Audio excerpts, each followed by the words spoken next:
Hello everyone. मैं हूं doctor Krishnanand और आपका बहुत बहुत स्वागत है हमारे इस नए initiative the Jio ecologist GS में। आज हम लोग पढ़ने वाले हैं क्लास 10th के एनसीईआरटी का पहला चैप्टर ज्योग्राफी का, जो कि है रिसोर्सेज एंड डेवलपमेंट का।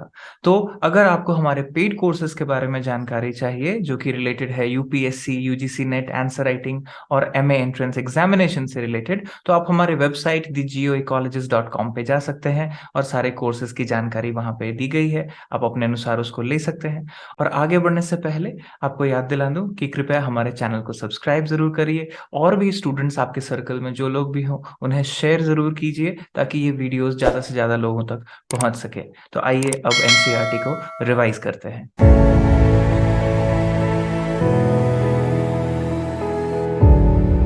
तो जब आप एनसीईआरटी का चैप्टर 1 देखेंगे क्लास 10th का, तो टॉपिक है आपका रिसोर्सेज एंड डेवलपमेंट। तो रिसोर्सेज एंड डेवलपमेंट में सबसे पहले दो चीजों को समझना है, पहला है रिसोर्स और दूसरा है डेवलपमेंट। तो रिसोर्स को समझने के लिए हमारे पास सबसे पहले एक डायग्राम दिया गया है और एक स्टेटमेंट दिया गया है। इसको समझ लेते हैं कि everything available in our environment which can be use to satisfy our needs. पहला शब्द यूज किया गया है सेटिस्फैक्शन। तो satisfy our needs is the prime thing यहाँ पे, और it is technologically accessible, economically feasible and culturally acceptable. ये इसके तीन पिलर हैं। ये ध्यान रहे कि किसी भी चीज को रिसोर्स तभी कह सकते हैं अगर वो आपको नीड को सेटिस्फाई कह रहा है, कर रहा है, और एक्सेसिबल है, आप उस तक पहुंच सकते हैं, फिजिबल भी है, अफोर्डेबल भी है, और कल्चरली एक्सेप्टेबल भी है आपके समाज में। ये बहुत जरूरी है, तभी आप उसको रिसोर्स कह पाएंगे। और इस डायग्राम में सेंटर में ह्यूमन बींग्स हैं और इसके एजेस पे आप देखेंगे फिजिकल एनवायरनमेंट, एक तरफ नेचर है, एक तरफ इंस्टीट्यूशंस है और एक तरफ टेक्नोलॉजी है। तो ये तीन जो है वो एक इंटरडिपेंडेंट रिलेशनशिप बता रहा है between human beings, nature and technology. That is very important. तो ऐसे आप रिसोर्स के क्रिएशन को हम डिफाइन कर सकते हैं। अब इसमें फर्दर आप देखेंगे तो यहाँ पे नीचे रिसोर्स क्लासिफिकेशन भी दिया गया है, जैसे नेचुरल रिसोर्सेज और ह्यूमन रिसोर्सेज, और नेचुरल में जो रिन्यू किए जा सकते हैं, रिन्यूएबल रिसोर्सेज और नॉन रिन्यूएबल रिसोर्सेज जिनको रिन्यू नहीं किया जा सकता। तो रिन्यू कैसे कर सकते हैं? तो कंटिन्यूअस जो रिसोर्सेज हैं जैसे विंड है, वाटर है, ये साइक्लिक फॉर्म्स में चलते हैं। और बायोलॉजिकल रिसोर्सेज जैसे कि फॉरेस्ट हैं, ये आप उगा सकते हैं बार बार। और वाइल्ड लाइफ है, तो ये जो है वो बायोलॉजिकल रिन्यूएबल रिसोर्सेज है। वाइल नॉन रिन्यूएबल रिसोर्सेज जो हैं वो रिसाइक्लेबल हैं, जैसे कुछ मेटालिक रिसोर्सेज हो गए, और कुछ स्टॉक हैं जो कि बिल्कुल नॉन रिसाइक्लेबल हैं, एक बार आपने उनको यूज कर लिया तो दोबारा नहीं आ सकते, वो है आपके फॉसिल फ्यूल्स। और ह्यूमन रिसोर्सेज में स्ट्रक्चर्स एंड इंस्टीट्यूशंस बहुत इंपॉर्टेंट है और क्वांटिटी एंड क्वालिटी बहुत जरूरी है। तो ये बातें यहाँ कही गई है। अब इसमें इंपॉर्टेंट और भी कुछ चीजें हैं जिसको आप देखते हैं, वो है प्रोसेस ऑफ ट्रांसफॉर्मेशन। किसी भी चीज को रिसोर्स बनाने के लिए एक प्रोसेस के थ्रू गुजरना पड़ता है।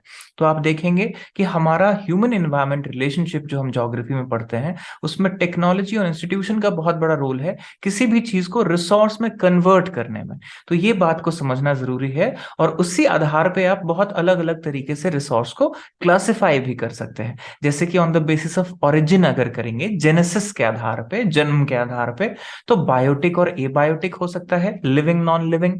दूसरी तरफ एग्जॉस्टिबिलिटी के आधार पे कि कोई चीज कितनी बार आप यूज कर सकते हैं और कितने देर में एग्जॉस्ट हो जाएगा, उसमें रिन्यूएबल और नॉन रिन्यूएबल कैटेगरी आ जाता है, जो कि आपने यहां देखा भी।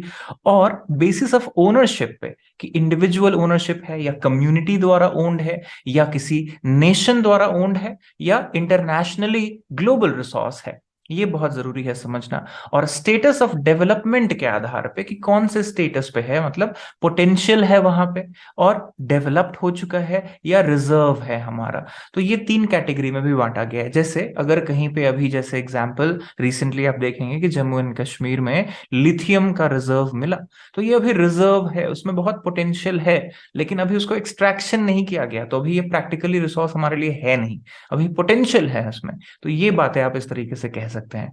फर्दर आप आएंगे तो देखेंगे यहाँ पे टाइप्स ऑफ रिसोर्सेज के डिटेल्स दिए गए हैं। तो एक एक करके इसको समझते हैं। ओरिजिन के आधार पे आप बायोटिक एबायोटिक में देखेंगे तो बायोटिक में flora fauna fisheries live stock ये सारी चीजें हैं।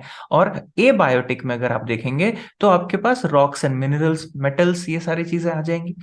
एक चीज और ध्यान रहे, जब भी आपको कोई कहे इकोलॉजिकल क्लासिफिकेशन कीजिए, तो बायोटिक एंड एबायोटिक ही करना है। ये इकोलॉजिकल क्यों है? क्योंकि इसमें इंसान भी एनिमिलिया किंगडम का पार्ट है, तो ये भी बायोटिक रिसोर्स का ही पार्ट है, ह्यूमन बींग्स। इसमें अलग से नेचुरल और ह्यूमन रिसोर्स कैटेगरी नहीं है, इसीलिए इसको आप इकोलॉजिकल क्लासिफिकेशन भी कह सकते हैं, ये ध्यान में रखने के लिए।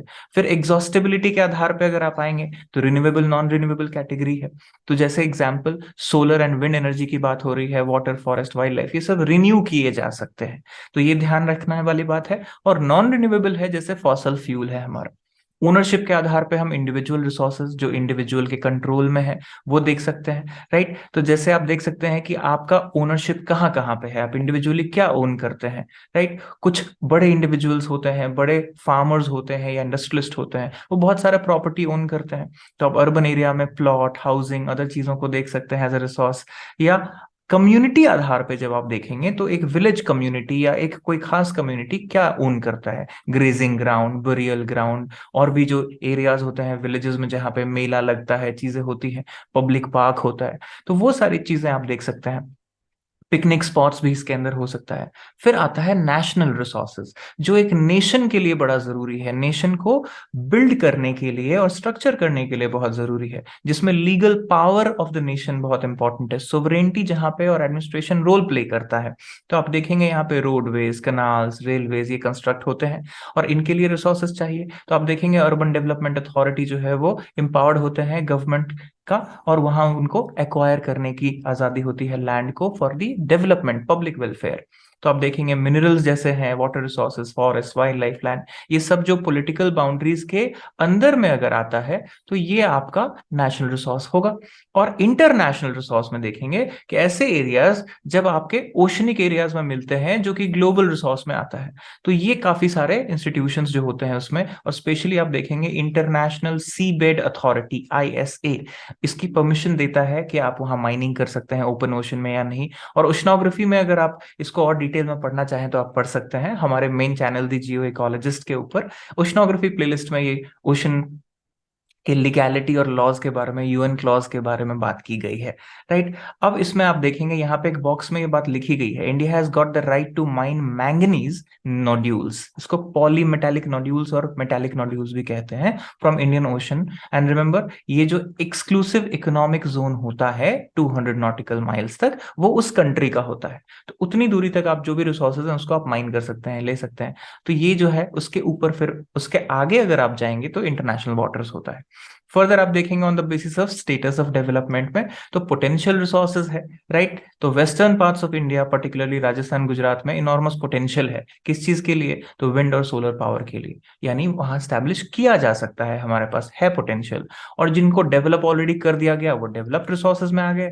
और जो हमारे स्टॉक है, यानी मटीरियल्स इन द एनवायरमेंट, जो कि पोटेंशियल तो है नीड को सेटिस्फाई करने के लिए, लेकिन अभी हमारे पास अप्रोप्रिएट टेक्नोलॉजी नहीं है, तो वो हमारे लिए स्टॉक रिसोर्स है, कई बार उसको न्यूट्रल स्टफ भी कहा गया है ना।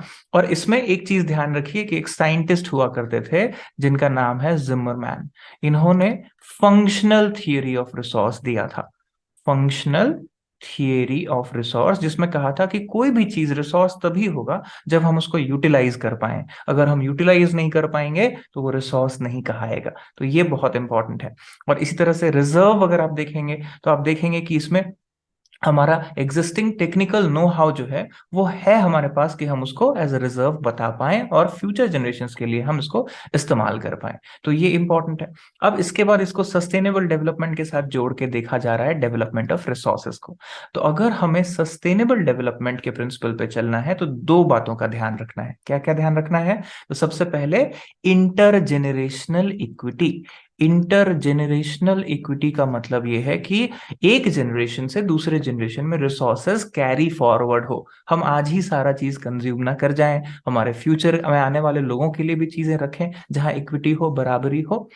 और दूसरी चीज, इंट्रा जनरेशनल इक्विटी, जो कि बहुत इंपॉर्टेंट प्रिंसिपल है कि इस जनरेशन में भी आज जो लोग हैं उनके अंदर भी चीजें ऐसे हों कि समानता से चीजों को डिस्ट्रीब्यूट किया जाए, यानी फिजिबिलिटी, एक्सेसिबिलिटी, अवेलेबिलिटी ये कॉमन हो सबके पास। ऐसा ना हो कि किसी को रिसोर्स में डिप्राइव कर दिया गया हो, किसी को नहीं मिल पा रहा हो। तो ये चीजों को ध्यान रख के डेवलप करने की बात है।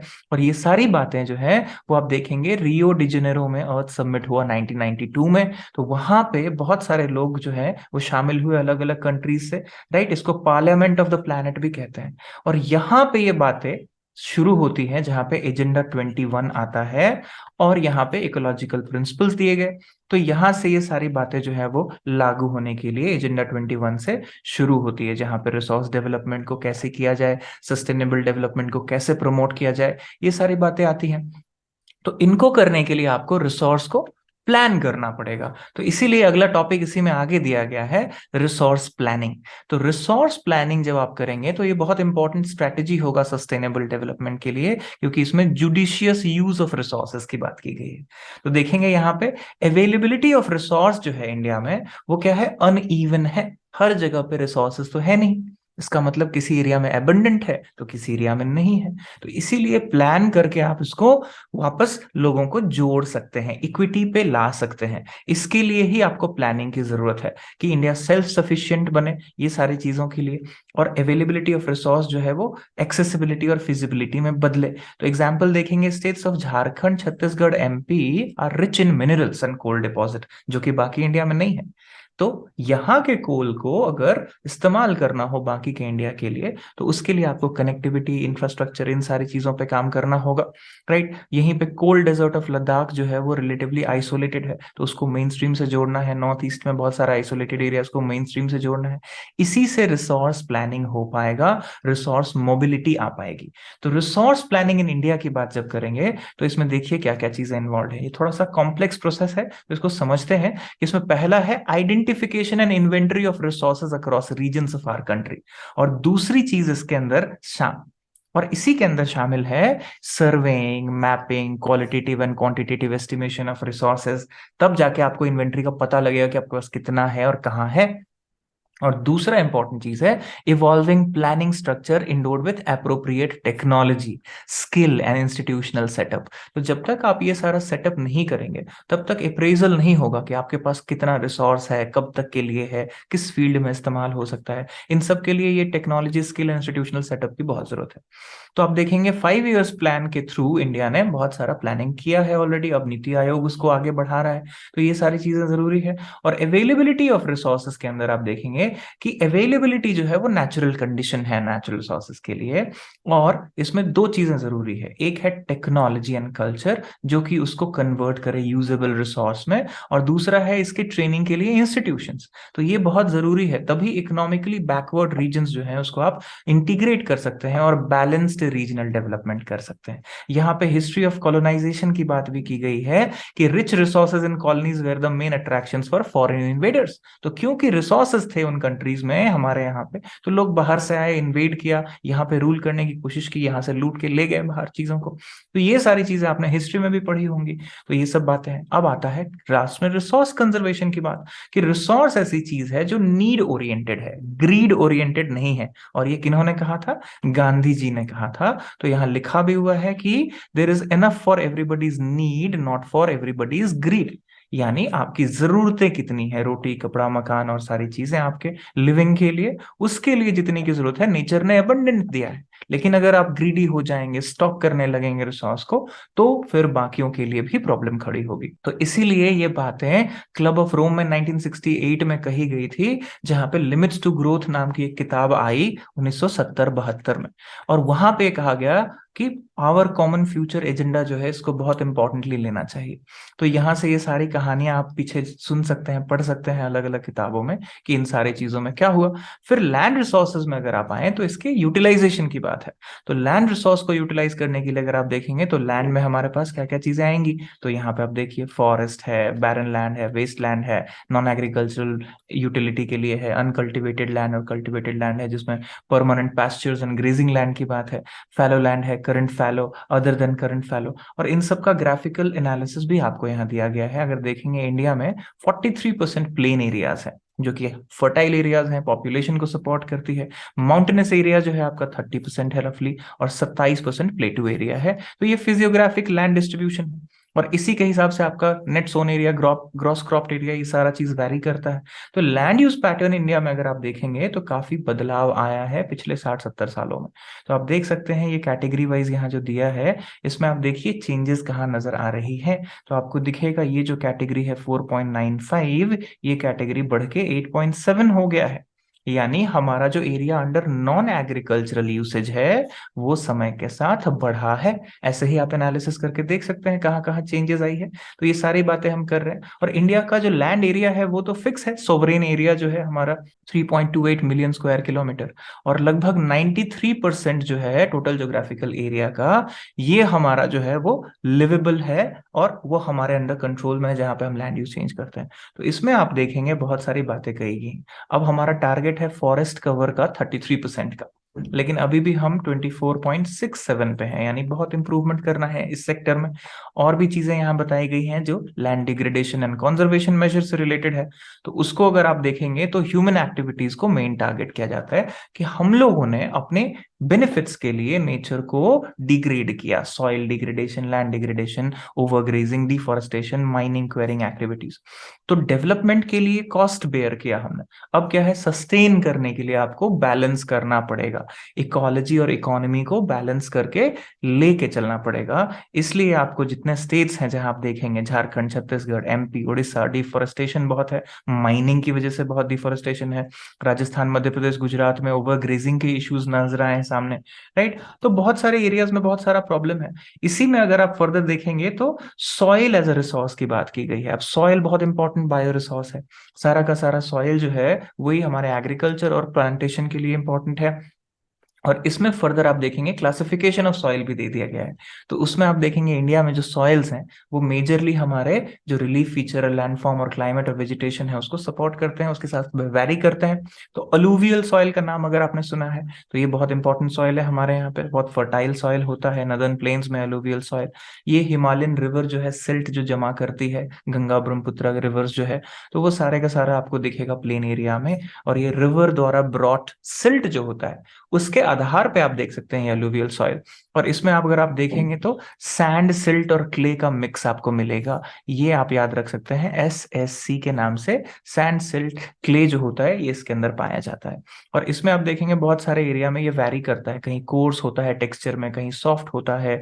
दुआर, स्ट्रॉस, तेराई, अलग अलग रीजन है जहाँ पे इस तरह के सॉइल जमा होते हैं।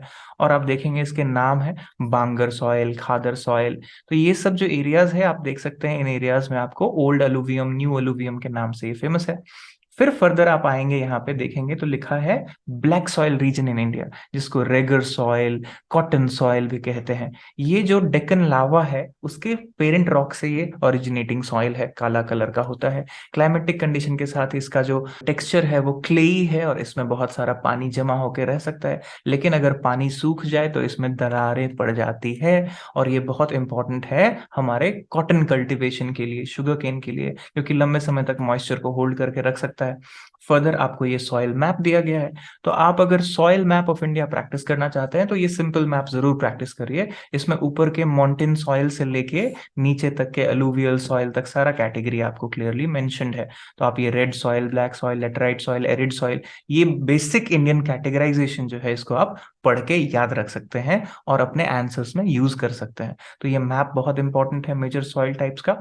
और इसमें रेड एंड येलो सॉइल का डिस्क्रिप्शन अगर आप देखेंगे तो नाम ही है रेड, यानी रेड कलर का होता है, कलर होता है मिनरल की वजह से। तो आप देखेंगे ये क्रिस्टलाइन मेटामॉर्फिक रॉक से जन्मे हुए सॉइल्स हैं, इसके अंदर आयरन कंटेंट है, तो इसकी वजह से ये रेडिश येलोइश दिखते हैं।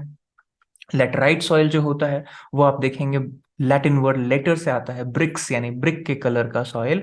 और इसमें आप देखेंगे हेवी रेनफॉल एरियाज में लीचिंग की वजह से, अगर आप देखेंगे Western Ghats, Maharashtra, Orissa, Bengal, north eastern region में बहुत सारे ये सॉइल, लैटराइट सॉइल देखने को मिलते हैं।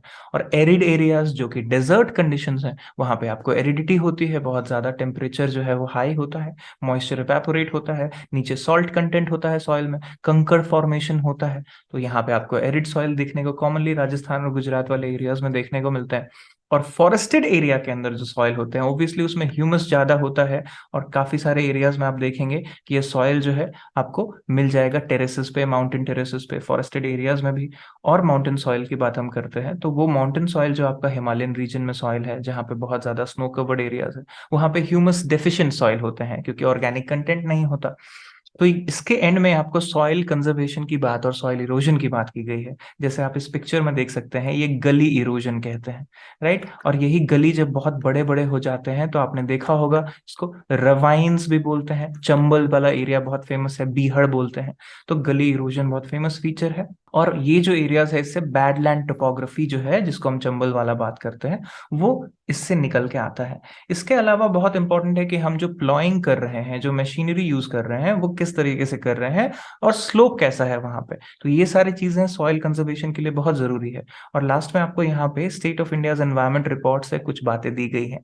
तो यहाँ सुखो माजरी का एग्जाम्पल दिया गया है। सुखना लेक है चंडीगढ़ के पास, आप देखेंगे वहां पे बहुत सारे विलेजेस में ये प्रोटेक्शन की बात की गई, और पहली बार जो shelter belt plantation, water conservation पे काम किया गया।